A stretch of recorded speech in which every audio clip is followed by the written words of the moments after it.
Good morning, good afternoon, and good evening. Welcome back to another film review on Coach Cove's B-Well Breakdowns. As always, I am Coach Cove. If you've been to the channel before, you know how it works. We take a look at the final minutes of a couple close college basketball games from earlier in the week and just break down the film and see what's going on in the world of college basketball. So this first game, we got this Houston versus Memphis matchup. Top two teams in their conference. Each of these teams both have 20 wins on the season. So two really good teams going at each other here. So on this first possession, we get Houston in a bit of a zone look, and Memphis plays it well. It's a 2-3 sort of matchup zone. We got guys just switching on pretty much everything and trying to stay in front. But Houston gets it high, and when you're against the zone, the vulnerable places on the court are the elbows and the short corners. So if you get it into the elbow, you could literally close your eyes and throw it behind you. And if there's a guy in the short corner behind you from the elbow, that pass is going to make it there probably half the time if you don't even look when you throw it. This time, though, we are looking, and so you can see it goes into the elbow, and it draws two defenders immediately. We got options here. We can kick the ball out and swing it. You can see even this guy. He's like, hey, number 3 is open. But the better look is go to high-low. From the elbow, you go low to the short corner, and this backdoor cut, this guy's sleeping right here. It's really all that is just he's heads up and he is not, and we let it develop and we get a better look than even swinging it out to the three-point line. It's a foul call down low. So we're going to the line. Chance to cut this to a one-possession game, make it a three-point game at home versus the number 1 team in the country. So that's DeAndre Williams, number 12 in white. He hit both free throws for Memphis now, and Memphis brings a little bit of pressure here, just trying to get Houston to make a mistake, force guys who maybe don't always have the ball in their hands to handle the ball, and maybe that turns into a mistake or a turnover, unforced error. So Memphis, good defense right here. We get this ball screen and the switch happens. So now we got a mismatch down low. It ends up going to the wing that we have the mismatch side on, but he clears out. So he pretty much just makes this a one-on-one. Number 3, this Memphis defender isn't going to help off the lot taller offensive player on the block because it's just a quick dump at that point. And if you help off this, it's almost going to be giving them a bucket at that point. But by not helping off, he pretty much just lets it. This is a one-on-one the entire way because the help doesn't come. And it's pretty good defense here from Memphis to stay in front and move our feet and force a difficult shot. But because of that first initial switch, Roberts is able to get a hand on this rebound because there's a lot smaller of a defender trying to box him out, and he doesn't do a good enough job. So Roberts is able to get a hand on the ball, and Memphis isn't able to corral the rebound. So Memphis keeps possession with a brand new 20-second shot clock. So off this inbound set, it's going to be Tremont Mark, sophomore guard from Dickinson, Texas. And we really don't have a good, clean look here anywhere. There's not a whole lot of play developing. We're down to 12 seconds, so we just get a little ball screen action coming. And we use the dribble drive. The help never comes. There's absolutely no hedge from Memphis on this number 12 right here. Williams, absolutely no presence on the defensive end. He does not affect this dribble at all off of the screen. And it lets Mark get all the way down into the block and put up a strong 2. The help is pretty good. He gets there and he goes straight up, but Mark is able to finish over him, and it's a really good job of going strong to the glass, going off 2 feet. So on this ball screen right here, Williams, you got to hedge this. You got to do something to make him, to help your defender get back in front. You got to at least stun at him to help your ball player get back in front, and that doesn't happen. So we're beat right off the ball screen. The help comes, but it's not, I guess it's maybe a quarter second late. And you always want to go off 2 feet when you're going strong into the lane like this. It gives you a better shot of being balanced. You stay on balance, you have a better shot of getting fouled if you go off 2 feet rather than just, like one-handed and losing the ball. You just have more balance and more control when you go up 2 feet. Better shot going strong into the defender. And that's what Mark was able to do there. So Houston is back in this zone, and you're going to see this time it goes low-high that time. So you can go high-low and you can go low-high. We'll see it one more time. It goes right into the short corner, And we basically just overload the Houston zone. So we got a guy at the top, and this guy has to come up and guard that because of the nature of the zone. We're really well spaced right now. Memphis has probably been working on their Division I basketball team. I'm sure they've been working on their zone offense. But we send this guy baseline, and as soon as it goes into him, boom, two guys are jumping to the ball because they both feel that this is their responsibility, because this Houston defender had to come all the way from the backside from this zone. You normally aren't going to do that in a 2-3, and it's tough because you really don't want this guy guarding the ball right here because he's supposed to be on the opposite side. But because we were so overloaded up top and with the short corner, or with the elbow rather, the elbow is such a threat that we have to,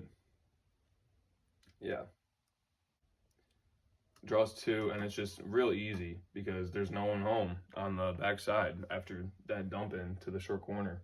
Memphis has got a 3-point game again now, but they're going to get a turnover on this one. They forced 25 right here just to pick it up and be a little bit careless with it. Just really good ball pressure right here, forcing him to be uncomfortable with the ball in the backcourt. He knows in his head that he's only got 10 seconds. That's obviously one of the first things on his mind. And he's not really probably thinking about slowing the game down on his head and landing on 2 feet and being balanced and being in a good athletic position to make a play. So it turns into a turnover. And now Memphis has a shot to tie the game. So they're showing the replay, but it was tipped out of bounds by Houston. So they had an inbound look and it just got passed in. But Houston's still in the zone. Look, it's 2-3, and we're fighting this guy down low because we got two on the ball on the elbow. These guys are both guarding the ball on the elbow. There's no one on the backside, so they really don't have any other responsibilities other than this guy right now. This guy's responsibility is that guy, and now we're way overhelped because we have our top guy coming to guard the corner, which means this guy has to go guard the wing, and there's no one up top. These guys really aren't ready to jump to help down here. They don't kind of realize what's going on. Look, we got 1, 2, 3, pretty much guarding one guy, maybe two guys right here in white, but these two guys are both guarding the block right now because he had to jump out here. He's supposed to be up top. He's supposed to be right here. So he's thinking that I have to get back to the corner guy, even though this is the right play. And he just gets flat-footed and he doesn't get a closeout quick enough, and it turns into a tie ball game because Kendrick Dunn is able to smack that three. That's a big-time shot at home. So we got a close one here. I mean, I love college basketball because in the first 38 minutes, it doesn't even matter what happened. The game literally starts right now. It's a tie ball game with 2 minutes to go. So Houston's going to get this switch right here. And now Memphis is playing a bit of a zone look. No, I don't think it's a zone. I think they just communicate this switch right here. I don't think it's a zone. Shot clock's down to 10. Who's it going to be for Houston? I don't know. I'm kind of wishy-washy on Houston because of this game for one, but we've seen the poorest zone offense or zone defense that they played late in this one. They're giving up easy shots like that to tie the ball game with 2 minutes to go. I don't know. They're supposed to be the 1 seed. I don't know if they're going to be the overall 1 seed or just get a 1 line. But I don't know. We'll have to see how long their first real test in the tournament could be week 1 in the round of 64. So it'll be interesting to see what they do in the tournament and what they do in their conference tournament as well, because they still have time to iron out some kinks and figure out who their guys are. But that's a great bucket right there. These late games, I've said it a couple times now on this YouTube channel, but okay, so we get the switch we want. And now we got the mismatch because this guy's a much larger defender and he's a lot smaller. He's quick, he stays low, and he can go right around basically with one dribble and he's past his guy. Also, Roberts down here, his defender that got switched onto him is the closest man to help defense. So he's not, like I said earlier in the highlight, he's not helping off because it opens up a quick dump. And since he's not there, it's a one-on-one. And what I was going to say, what I said before on the channel, these late games in March are going to come down, close games like this are going to come down to individual defensive possessions. When you are guarding the ball, when there's a player guarding the ball on the wing, or it's just a man in front of you and you got to do something to stop him from initiating good offense, that's your role. And if you live up to that role, your team's going to succeed. And guys or teams who have more guys that fill that role are going to be better and win these close games late. So you kind of negate that a little bit with the zone, but you still have to play defense. And Houston does there. You still have to get a shot up, and you still have to get a hand up on a shooter, and you still have to stay in front. You have to force the ball from being looked inside, and Memphis doesn't get an inside look really on this whole possession. We've seen on the previous possessions, Memphis looks into the elbow in the short corner, but Houston on this one, they do a good job of positioning themselves to not allow that to happen. Like, so it goes into the elbow, but we had pressure on it, so it wasn't in the ideal spot on the elbow. You can see the pass has to be a little bit higher than we'd like. And okay, so it doesn't even seem like we're in zone anymore at this point, because once this cut goes through, we're bit in man. I'm not really sure how this guy got sealed, was able to get all the way down here, but we're definitely in man now. So we went man at some point. We started zone, but after that little cut through, now it looks like we're in man more so. So that's where the ball should be going. He's got such a mismatch down low. It's just a shame that we didn't get it there. And yeah, from this man look, we just attack and then he's got to help out. It's a good cut through right here, cutting to the open part of the court, cutting to where there's no one else. And he's just got to come close out off of 23, so they switch down there. But again, Houston, good defense, and they force a tough look. Run it out off the rebound, and we get a timeout call. Houston definitely in control of this one late. They have the ball and a 2-point lead with under a minute left. Memphis pretty limited in what they can do. They have to foul. I guess you don't have to foul. There's a 10-second differential. And they get a turnover. I was mistaken in that they did not have to foul because the differential in the shot and game clock was more than like a dozen seconds or so. So definitely enough time. And now you got 28 seconds, and you can take one shot if you're Memphis. You're at home. I would get it to Dunn. Or Williams. These two top scores. Dang. Big time block right there. So they went for the shot early. They're going for the tie early in the clock. Just athletic play here. What a block. Houston, I would imagine, is definitely going to be in man. You don't want to give up an open three in the corner or a high-low look like they have been. Dribble drive penetration up with the right hand off 2 feet. Doesn't go. A lot of contact down low. We get the rebound. That's a good take. Yeah, it's got to go. That's done again. Kendrick Dunn. So we got 6 seconds. Houston's going to have a shot to win it. And I don't know. See, this is why you got to have you got to take the last shot. When you're in position to take the last shot, 19 seconds and you're down 2, you got to take the last shot, or you got to take it with like 5 seconds left so that you only have a shot to get a tip or a tip out and a clipped 3 or a tip in, like I was trying to say. But if you shoot the ball with more than 5 seconds left, then you give the other team an opportunity to get a rebound or get the ball out of the net rather, and then go down and make a shot to win it on the other end of the court. But if you wait until 5 or less, then you really are forcing them to take what's probably going to be a deep 3, half-court shot, and it only really allows you to have an opportunity to get a tip or a tip out for a 3. It doesn't give the other team an opportunity to go down and get a bucket like that. All right, the next game we got on the docket is this Big Ten matchup versus Maryland and Penn State. Maryland won the previous matchup during the regular season at their home court, and now we're at Penn State. So each of these teams are playing for something pretty big going into the conference tournament next week. Maryland is playing to be a top 4 seed and get 2 rounds of byes when they go to the tournament, and Penn State is trying to be a top 8 seed and get 1 bye. The top 8 teams each get a bye, and then the bottom 8 teams play in, and the top 4 teams get a double bye. Penn State was down by as much as 12. They were down by like 11 at the half. But on this one, we get good ball pressure here from Maryland. It's just dribble drive, and we get a kick. It's a big-time shot right there. Doesn't go, but we get an offensive rebound here. So number 1's crashing the boards here. and he just sticks down low. No one's guarding him. There's no one around. Everyone else clears out, and we have no communication down low. Everyone's worried about this three-point look off the rebound, but no one's back home to cover the guy who crashed. Ball goes right to him. This is a poor closeout right here because he lets him go right by. 24 is flying out here for this closeout, and he doesn't really chop his feet or break down enough. He lets this go right by, and the pass is right there. So he gets an easy look inside, and now we got a three-point game. So Maryland's obviously going to have some kind of set play here. Coach is really directing orders. And we get dribble drive penetration, draw two, we get a kick out.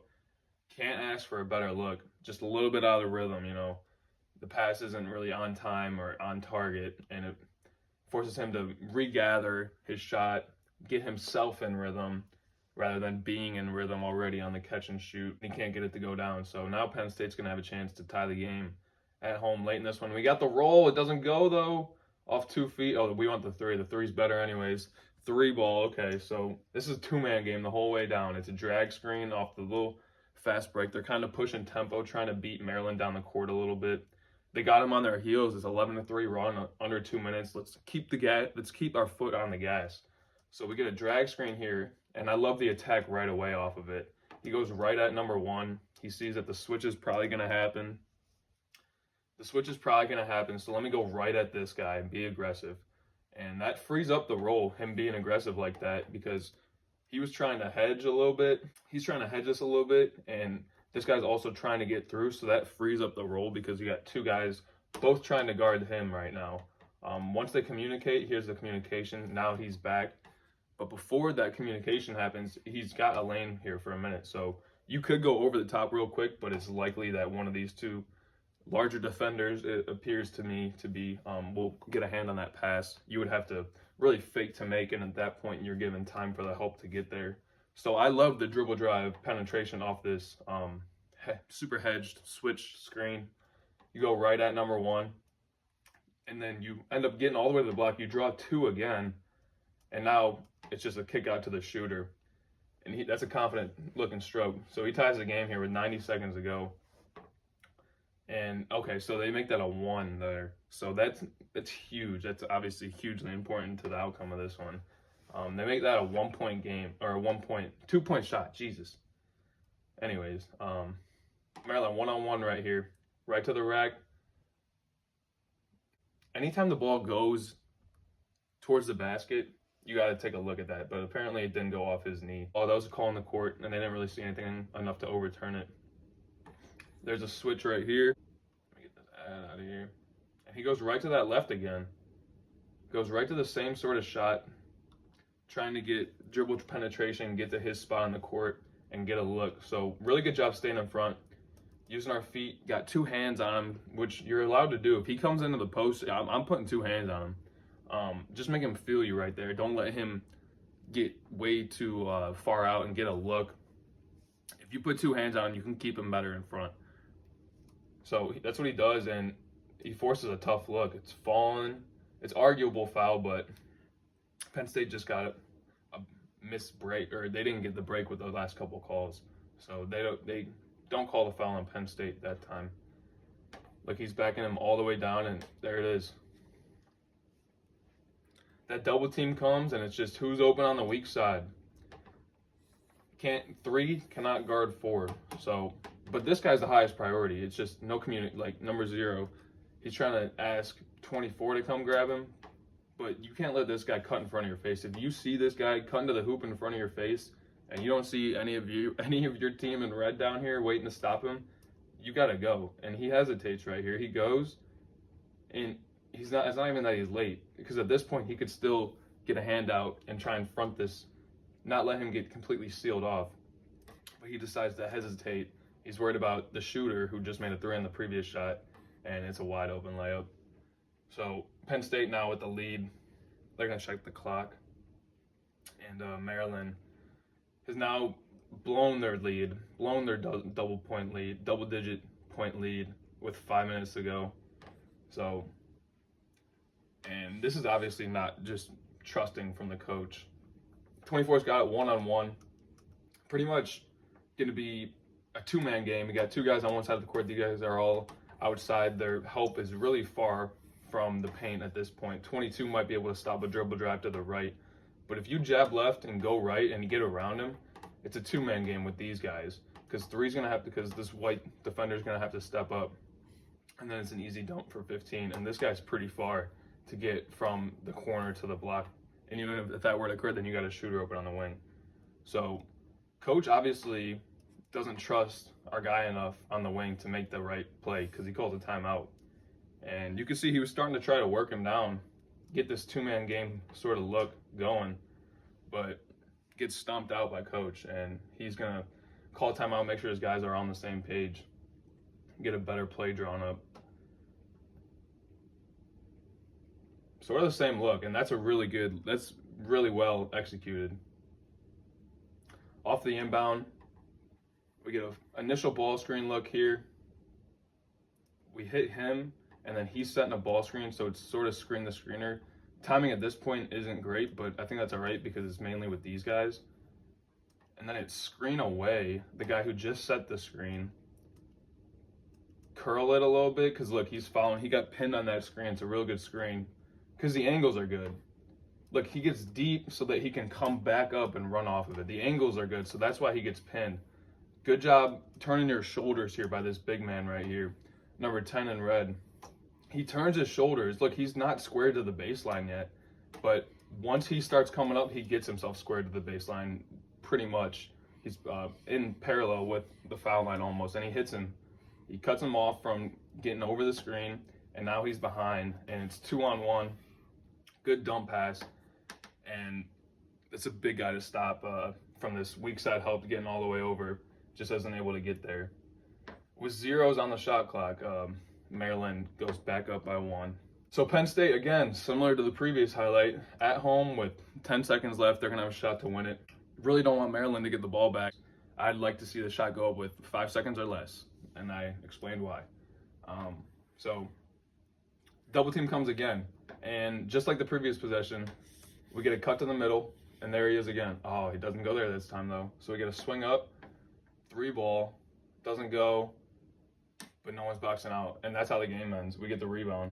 That's the game-winning bucket right there. But look at this. So the double team comes on 22 again. He's going to his spot. He's getting the one-on-one look he wants on his side of the court. So Maryland's been doubling all night. They send it. 3 on 4. 3 can't guard 4. This time they do a better job, though. So look, he's back, and now we're in man. We got to be communicating here. Someone's got to have him. And okay, so that we get him cut off this time. Look at how much gravity this guy's got now on the block. They don't want him getting this game-winning bucket. Maryland is living with anyone else getting the game-winning bucket but this guy, it seems to me. Because they send 3 guys at him on the block again. So he makes the right play. This is a huge skip pass. And the defense is out of position for the skip pass. Obviously, because they got 3 guys on the ball and 2 guarding 3 up top, really. So the defense is out of position for the skip pass. And we don't go to our shooter, who made the big-time shot earlier in the game, the 2 that looked like a 3. We don't go to our shooter, and we take a contested one. But look, again, it's number 1 on Penn State. He's crashing the boards just from the top like he did earlier in the highlight. And he makes this play. He crashes the boards hard, and he doesn't get a tip, but he doesn't let them get a clean look at the rebound. Falls right into his teammates' hands, and he puts up the game-winning bucket just because of how hard he hustled. Just because he knew that whether or not I make this shot, it's a good, confident-looking shot, and it had a chance to go in.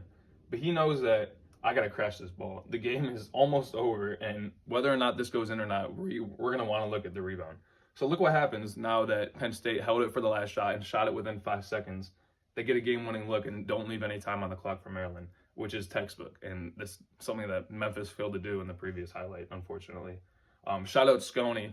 Sconey on Twitter, he was talking about it. I got you, bro. 5 seconds or less. That's when you got to be. That's my theory at the current moment. I think they just took too long. They didn't wait long enough to take their shot in the Memphis game.